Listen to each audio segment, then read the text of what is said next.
Arrowtown was founded on the back of a gold rush in 1862. A young Maori from the North Island, Jack Tiwa, discovered colour in the Arrow River, and he was working as a shearer for the founder of Queenstown, William Rees, the run holder, and he went to William Rees, who wasn't particularly happy. Rees wanted him to keep it quiet because he was a farmer and he had sheep to shear, and he didn't want all those miners arriving in large numbers from the goldfields further to the east. But the word eventually got out and miners started to flock in from all around the world, and it became the next big gold rush. A few months later, gold was discovered on the Shotover River, and it became the richest river in the world, and gosh, there were miners everywhere. Now, it's a pretty isolated place, and so a lot of those early miners struggled for provisions and food, and of course something to drink at night. And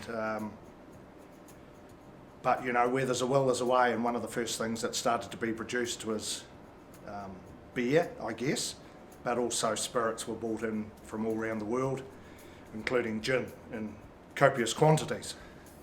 If you look at photos of Port Chalmers Harbour, the ships are just piled up and into Bluff Harbour, into the west coast later on.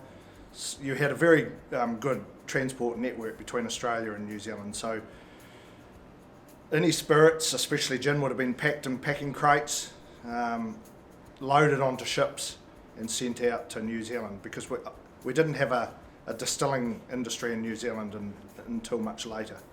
Some obviously had to be then hauled up to the towns of Macetown and Skippers and those remote places, and we certainly find Goldfields gin bottles up in all of those towns in large numbers. And it's just amazing when you look at how many bars.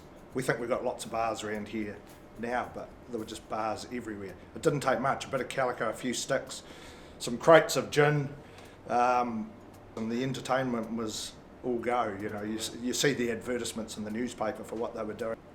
They worked hard and they played hard, I would imagine. Yeah, I've got some good quotes from miners of the time. You know, they would open the flap of the tent and it would be just mayhem, and they would just be sucked into the vortex of mayhem.